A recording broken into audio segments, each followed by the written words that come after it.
Welcome. Today, we are going to talk about a concept that most of you have been taught to avoid, ignore, or suppress regret.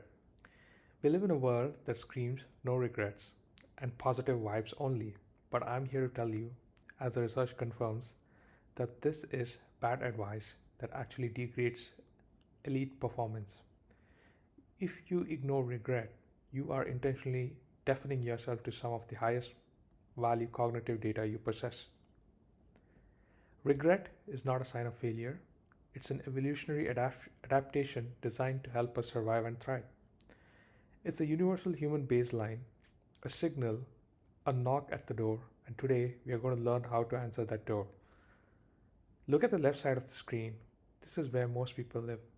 It's a mess of unstructured inputs, emotional interference, and data fragmentation. We often describe this as heavy suitcase we have been dragging around for decades, or a phantom, a blob of abstract feelings that haunts our decision making. This cognitive noise creates unexamined open loops in your brain that drain your energy and cloud your judgment. When we wallow in this noise, we feel like we are the only one who messed up. But the data from 26,000 people across 134 countries proves that your regrets are not unique. They are ubiquitous human architecture. The core of our work today is the refinement phase. This is the systematic engine that converts the emotional baggage into strategic blueprints. We move from the blob to the concrete data through clinical sequence of processing, analysis, and pattern recognition. Instead of flinching or wallowing, we are going to stare the regret in the eye to see what it has to tell us. This phase allows us to identify whether we are dealing with a foundation boldness, model, or connection error, effectively reverse engineering the exact recipe for your specific version of a good life. As we push through that funnel, the noise disappears and precise strategic signal emerges. This is where we extract actionable intelligence, the one sentence directive that tells you exactly what to do next. By the end of this protocol, you'll have a clear trajectory towards high value output. We are moving from a void of infinite possibilities that keeps us stuck in inaction towards a path of meaning, better problem solving, and accelerated future decision making. You have a choice. You can ignore the signal, you can wallow in the noise, or you can confront the data. We are here to open the suitcase, find the gift inside, and optimize the rest of your life. Let's begin. Now, let's dismantle the biggest myth in self development, the no regrets bumper sticker. We have been conditioned to believe that we should be positive all the time, never look back, and always look forward. I'm here to tell you, and the global data backs this up, that this is profoundly bad advice. When you say no regrets, you're essentially saying no learning. To ignore regret is to intentionally deafen yourself to high value cognitive data. Regret is not a sign of weakness, it's a universal evolutionary adaptation.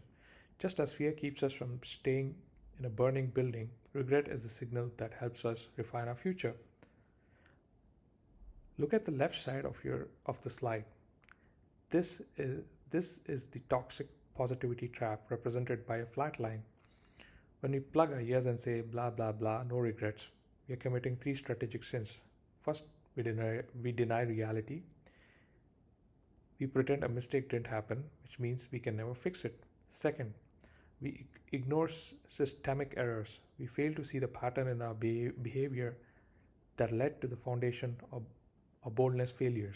And third, it creates unexamined open loops because you haven't processed the emotion. It stays in your head as the blob, a vague, menacing phantom that stalks you and drains your cognitive energy. You end up replaying the scene over and over in your mind, which is the biggest mistake you can make. Now look at the right side, strategic extraction. Notice the line isn't straight, shot up, it's jagged, reflecting the real world of friction, of learning from failure. This approach turns that negative sentiment into an asset. First, it clarifies your core values. Regret is a negative space blueprint. It shows you exactly what you care about by highlighting what you have lost. If you regret not reaching out to a friend, we have just identified that connection is a core value. When we look regret in the eye without flinching, we stop being reverse narcissists who think our failures make us singularly bad, and we start becoming clinical observers of data. The results of this extraction are tangible. The research shows that people who systematically interrogate their regrets become better negotiators, better problem solvers, and better thinkers. It accelerates your future decision making because you aren't guessing anymore. You have a directive. Remember, regret is a knock at the door. You can dive under the couch or you can answer it and ask, what do you have to tell me to stop the flatline and start the extraction? Regret makes us human and regret makes us better. It's time. Most of us carry our regrets like a shameful secret. We walk around thinking, if people knew what I did or what I failed to do, they would think I'm a monster or, the very least, a failure. This is what we call reverse narcissism, the belief that you are somehow uniquely bad or singularly broken. But look at the map on the screen. This data comes from the World Regret Survey, a massive research project that collected 26,000 specific regrets from 134 different countries. What the researchers discovered is a singular staggering truth. Your regrets are not unique. If we stripped away the names and locations, a regret from Mikawe sounds exactly like the one from Copenhagen or Taipei. You're not alone in your blob of messy history. You're simply standing on the universal baseline of human experience. Why is this so widespread? Because regret is ubiquitous human architecture, not a bug in your system.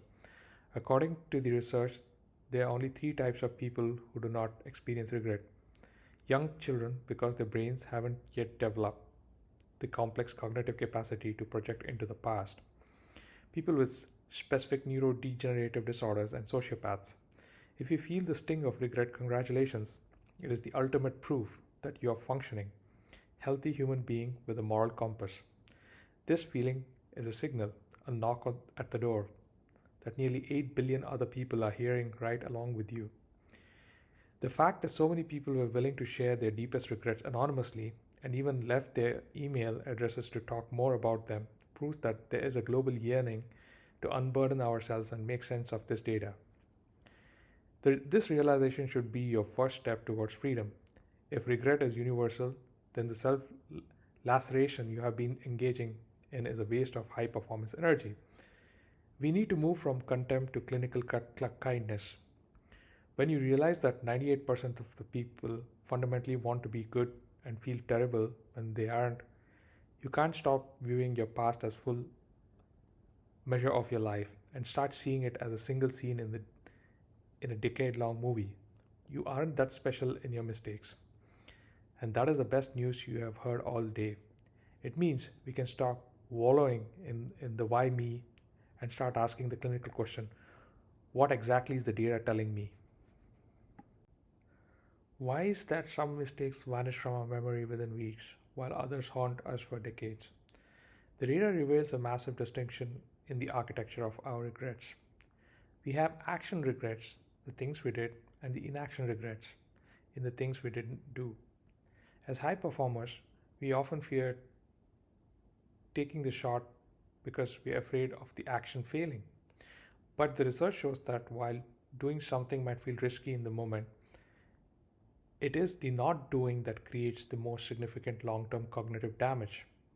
This slide explains the mechanics of why inaction is so dangerous to your mental bandwidth. Action regrets are what we call the bronze medalist. When you take an action that fails, your mind is remarkably good at self-repair through a downward counterfactual. This is the at least mindset. You'd say, I made a mistake, but at least I placed, or at least I learned the lesson. Because the action happened, it occupies a concrete space in reality. Your brain can find that silver lining, process the data, and eventually turn the key, resulting in closure. Action regrets fade because the mind can literally solve them by imagining how things could have been worse. Inaction regrets, or the silver medalist. Silver medalists are often less happy than bronze medalists because they are trapped in an upward counterfactual. Their core monologue is, if only, If only I had pushed 4 tenths of a second faster, I would have won gold. Because the action never took place, there's no concrete reality to anchor the mind. You're trapped in a void of infinite possibilities. There's no at least to find in a ghost story.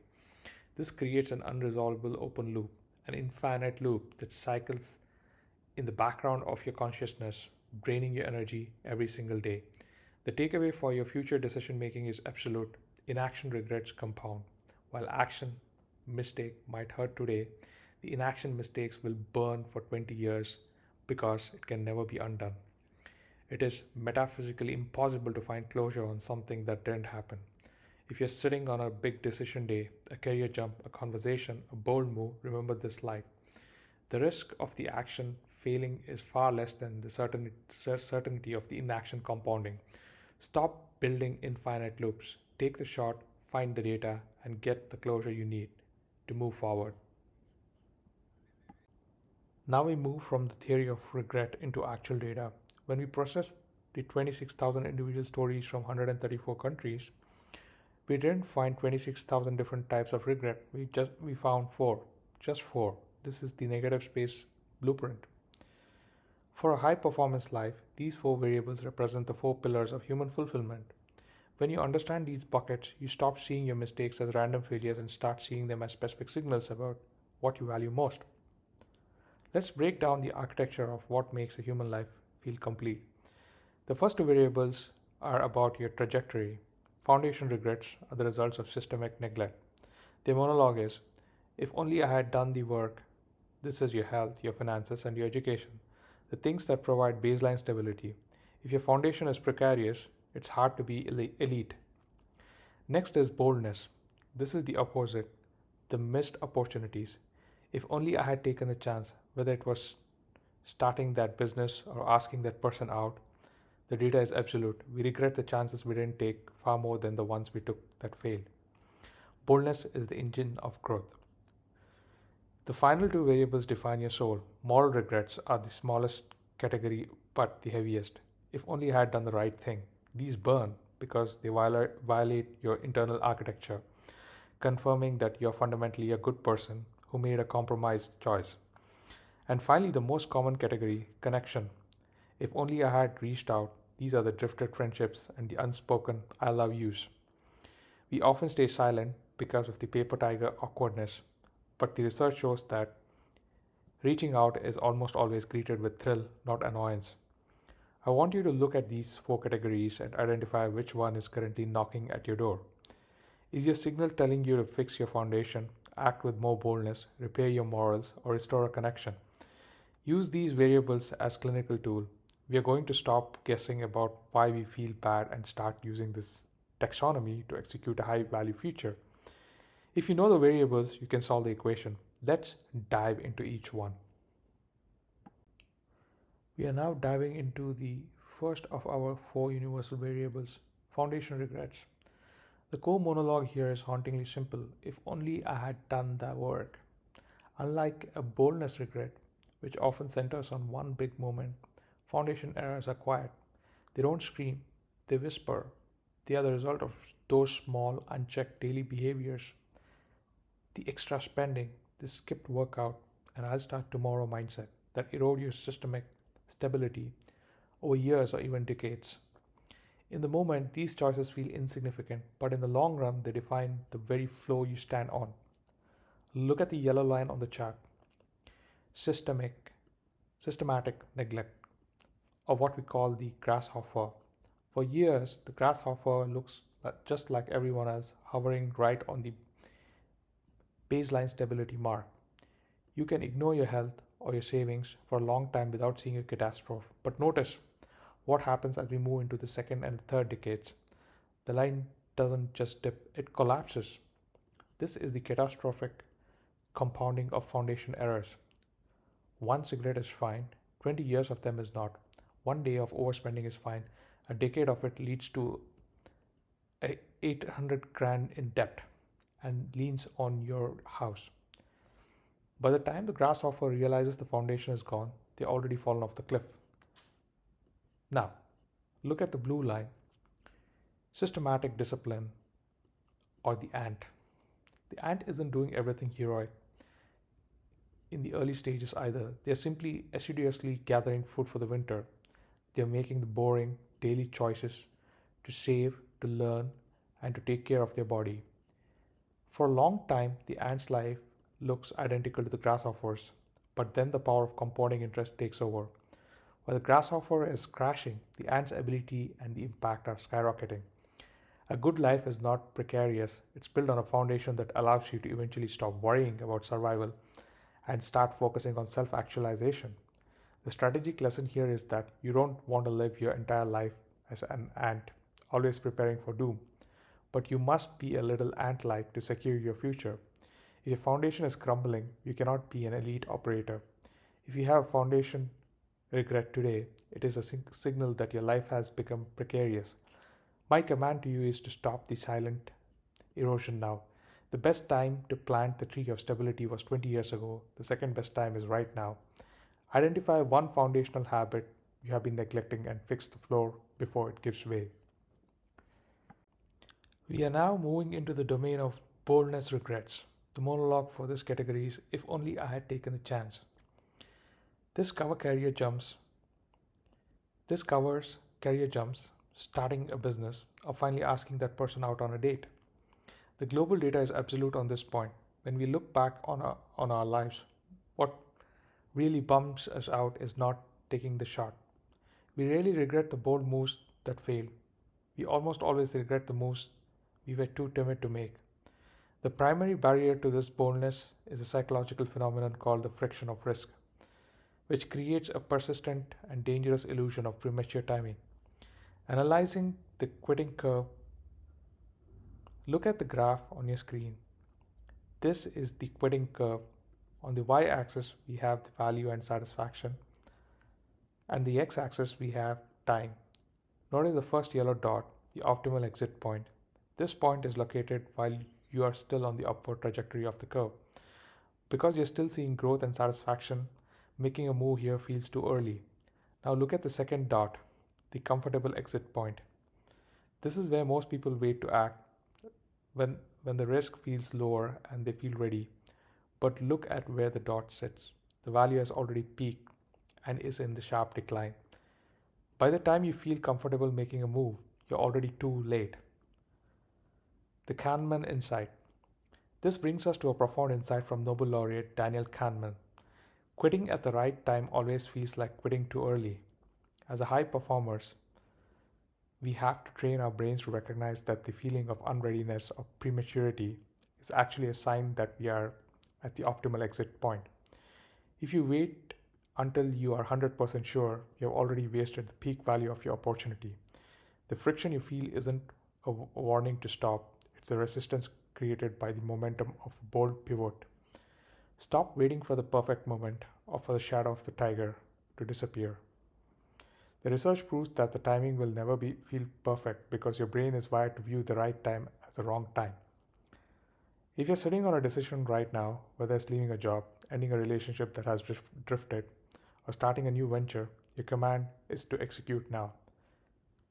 Don't allow the illusion of timing to trap you in an inaction regret that will compound for the next 20 years. Take the shot, plant the tree, and trust the data over your fear.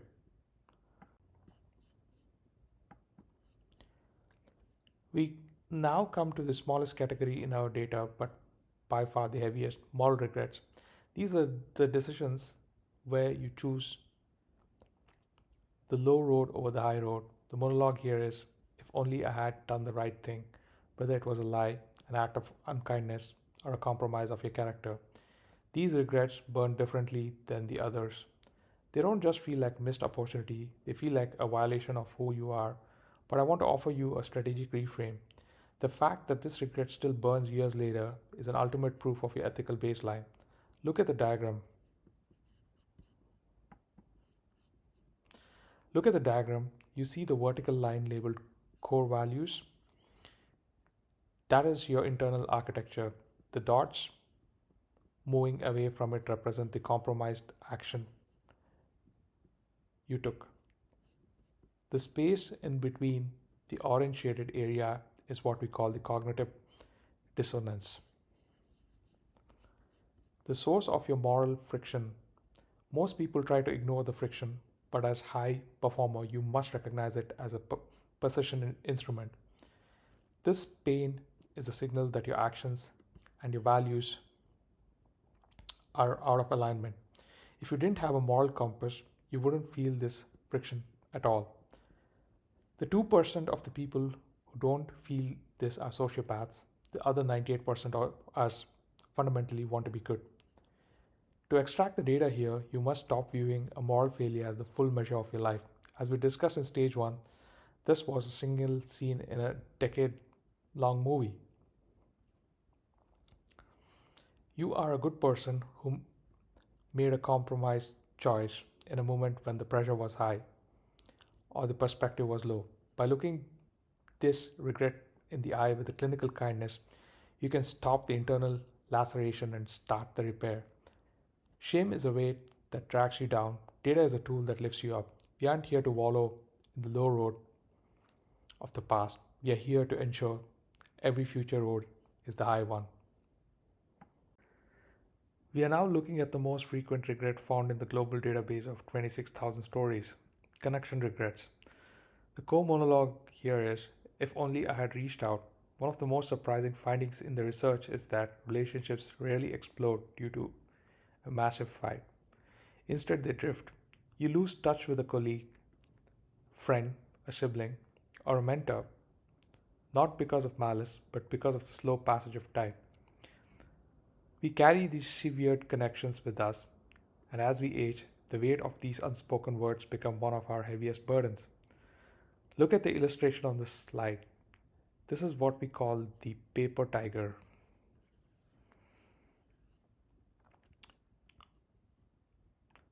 On the left, you see a small, harmless origami tiger that represents the actual effort required to send a text or make a phone call. But notice the shadow it casts, a giant, snarling beast.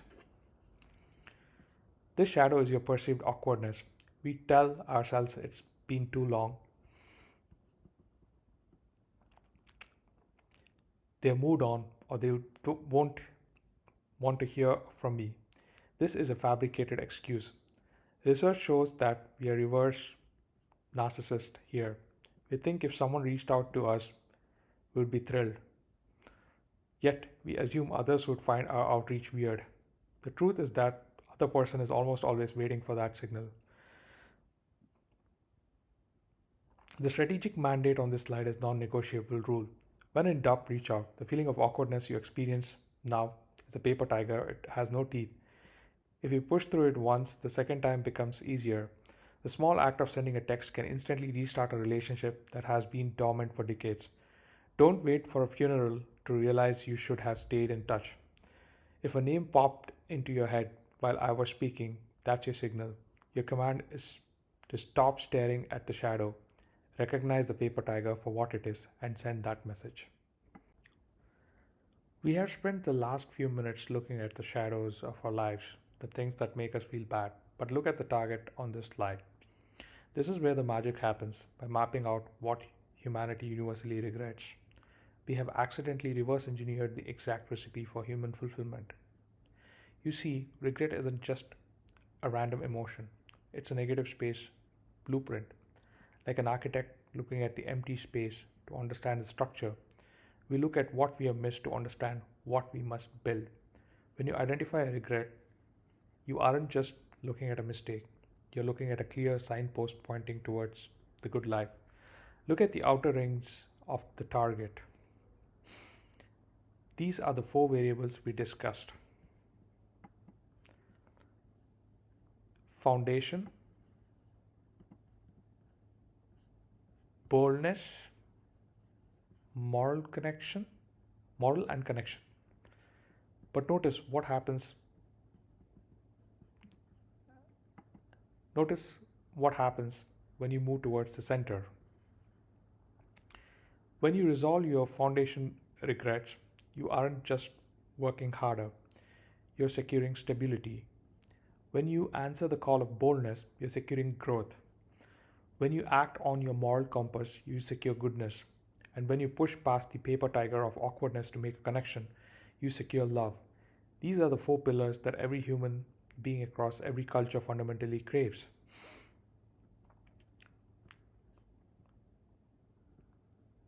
So, when you move past the foundation regret, you acquire stability. When you move past the boldness regret, you acquire growth.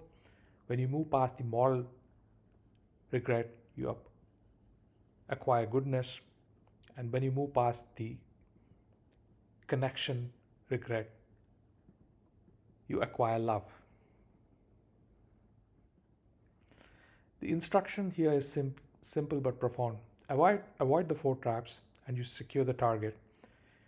You don't need a complicated 100-page plan for happiness. You just need to listen to the knock at the door. If you feel the sting of foundation regret, this is your signal to build stability. If you feel the burn of boldness regret, this is your signal to grow. If we use these negative signals as high precision GPS to keep centered on the target. The good life isn't accident. It's the result of systematically clearing the path of these four obstacles.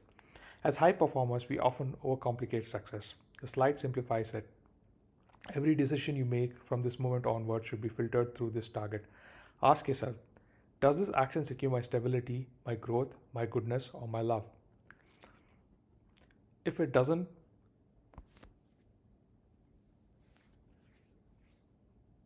you're likely walking towards a future regret. Use this blueprint to stop guessing and start executing. Secure the target and you secure the life you were meant to live. Now let's talk about the mechanical process of how we can actually move from this baggage of regrets into these blueprints. We have identified the four universal variables of regret and we have seen the target of the good life.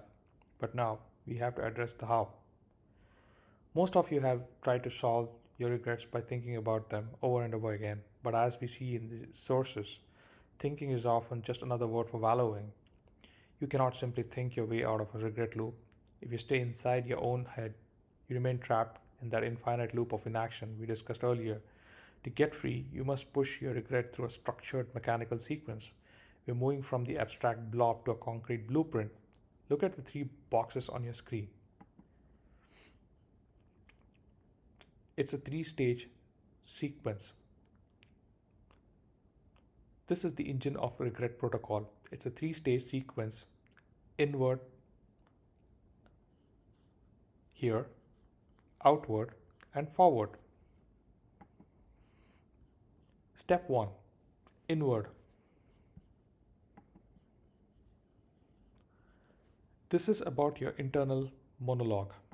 We have to fix the way you talk to yourself before we can do anything. Step 2 is outward. This is where we move the regret from the mind to the world. We take the heavy suitcase and put it on the table to see what's actually inside. Step 3 is forward. This is the final extraction of the strategic signal. This is where we determine exactly what to do next. This isn't just about feeling better, it's about the data conversion. The goal of this mechanical sequence is twofold: to extract the data and to discard the residual pain. When a regret is unprocessed, it acts as a heavy cognitive load that drains your performance. By putting it through this three-step process, you strip away the lacerating self-criticism and shame that do not serve you. You stop being a reverse narcissist who thinks your failure makes you singularly bad, and you start becoming a clinical operator. We are turning a phantom that stalks you into a lesson that instructs you. As we move into the specifics of these stages, I want you to stop treating your regret as a feeling and start treating it as a work order. You're here to perform a technical extraction. If you follow the sequence inward, outward, and forward, the results are transformative. You will become a better problem solver, a better thinker, a more effective leader. It's time to stop replaying the scene and start building the blueprint. Let's look at step 1, inward. We are now entering the first technical stage of the protocol, stage 1, inward. Our goal here is calibration. Most of you, when you screw up, engage in what we call the internal laceration. You swear at yourself, you call yourself an idiot, and you carry a level of contempt that you would never dream of projecting onto another human being. I need you to understand that this is not just unpleasant, it is strategic sabotage. There is zero evidence that brutal self criticism improves performance. In fact, it does the opposite. It clouds your judgment and drains the cognitive energy you need to actually fix the problem. To move forward, you must practice what is called as clinical kindness. This isn't soft or gooey, it's a high performance tactic. Treat yourself with the same objective kindness you would offer a friend in the same situation. If a colleague told you they made the same mistake you just did, would you tell them they are worthless failure? Of course not. You would look for that for the lesson. You must do the same for yourself. You have to recognize that you are a reverse narcissist. If you think your failures are so special that they make you uniquely bad, you're just a human being in a global database of 26,000 other people who have done the exact same thing. Look at the film strip on the screen. Your life is a decade-long movie. That red box in the middle, that's your regret. It is one single scene in an epic production. It's a moment where things went off the rails, but it's not the full measure of your life. The biggest mistake you can make is to hit the rewind button and watch that same painful scene over and over and over again until you're convinced it's the only part of the movie that matters. Stop replaying the scene. The scene happened, it was recorded, and now it's time to let the film continue the role. Your command for stage 1 is to drop the sword, stop the internal trial, and become the clinical observer. When you stop being the defendant and start being the director of the movie, you can finally see the data for what it is. You're not your mistakes, you're the person who learns from them. Once you have calibrated your internal monologue with kindness and perspective, we can move to the stage 2 and start extracting the concrete data from the noise. Now that we have calibrated our internal monologue in stage 1, we move to tactical extraction phase, stage 2, outward. Carrying around an unarticulated regret is like carrying a constant heavy cognitive load that drains your performance bandwidth every single day. In its raw internal state, your regret is what we call the blob that you see on the left side of the slide. An abstract, amorphous phantom that stalks your thoughts and feels far more menacing than it actually is. To defeat this phantom and set yourself free, you must unburden your system by translating those vague, blobby feelings into concrete architecture.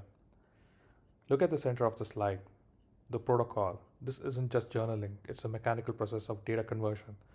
The command is precise. Write about your regret for 15 minutes a day for 3 consecutive days. By doing this, you're essentially taking a heavy backpack or suitcase off your shoulders and putting it on the table to see what's really inside. Converting these abstract sentiments into concrete words helps you make sense of the situation and immediately make the regret less threatening. The research is clear. When you force the phantom into the light of the written word, it loses its power to haunt you. Observe the transition on the right. We are moving from the messy cloud of the blob on the left to the concrete data in the center, represented by the final cube, that is a structured cube that is represented. By writing it out, you're building a clean technical understanding of the event. You're stripping away the emotional noise and the data fragmentation that we saw at the beginning of the protocol. This stage turns a haunting emotion into a work order. You're no longer just feeling bad, you're analyzing the specific set of facts that we can now use to build a better future. The command for stage 2 is simple. Get it out of your head. You cannot analyze what you cannot see. Stop replaying the scene in the dark and start writing it down in the light. Once you have converted the blob into structured data, we can move to our final stage and extract the exact strategic command for your life. It's time to unburden the system and force the phantom into the light. We have calibrated our minds in stage 1 and unburdened our thoughts in stage 2. Now we move to the final engine of the protocol, stage 3, that is forward. The biggest barrier to clear decision making is what we are often too close to the problem. Our present day fear, anxiety, and ego cloud our judgment, making the right path feel obscured. To get past this, we need to step outside our own skin. We use a high performance tool called third person psychological distancing to create a space needed to extract a clinical command. Look at the first box, the distance prompt. Research shows that we are significantly more clear headed and objective when we talk to ourselves in the third person. Instead of asking, "What should I do?" I want you to ask, "What should brackets your name do the next?" Using your own name forces a shift in perspective. It allows you to offer yourself the same clinical advice you would give to the colleague or a friend. By removing the I, you remove the emotional interference and see the strategic signal more clearly. Next, we apply the 2036 directive. I want you to imagine a conversation with the version of you that exists 10 years from now. The future version of you cares deeply about your well being but isn't paralyzed by your current fears. Ask them, what's your immediate command regarding the situation? The person in 2036 knows exactly what you need to do to build a life of stability, growth, goodness, and love. They don't want you to wimp out or chicken out. They want you to execute the high value move. Finally, we bring it all together into a single point of focus. Look at the bottom of the slide. After you have distanced yourself and consulted your future self, I want you to answer, what is the extracted lesson in exactly one sentence? This isn't meant to be complex, it's meant to be simple and technical. It might be reach out to the friend today, fix the financial leaks now, or take a career risk. This one sentence is your actionable intelligence, the precise signal that guides you out of the noise and towards the high value output.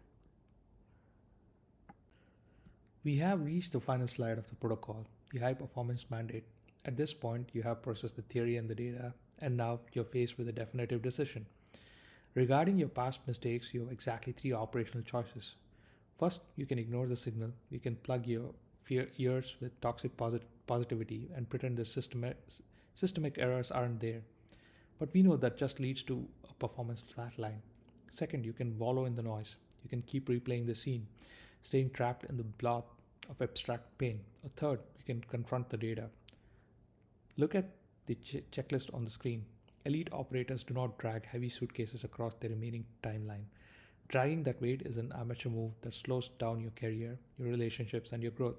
High performance individuals do something different. They stop, they put the suitcase on the table, and they open it. They recognize that inside that menacing suitcase is actually a gift, a precise signal that points directly toward what they value the most. They extract the asset, discard the residual pain, and move forward with absolute clarity. The final command on this slide is non-negotiable. Extract the data, optimize the future. Whether you are in the first half of your life or the back nine, you have a finite amount of time left on this planet. You don't have the luxury of wasting it on unexamined open loops. By choosing the third box, you're committing to a life of strategic extraction. You're choosing to use your past failures as a clinical blueprint for building stability, growth, goodness, and love. Answer the knock at the door once and for all. Take the data and optimize every second you have left. To conclude our session today, remember this: regret makes us human and regret makes us better. It is not a bug in your system, it's a universal evolutionary adaptation designed to tell you exactly how to live a good life. We have dismantled the myth that you are singularly bad and replaced it with the clinical reality that you're a part of global baseline of 26,000 other people who are all trying to figure this out. You now have the taxonomy, foundation, boldness, moral, and connection to identify your signals. You have the mechanical protocol, inward, outward, and forward, to process them. Stop being a reverse narcissist who thinks your mistakes are too big to be fixed. Drop the sword of self-criticism, apply clinical kindness, and start extracting the intelligence.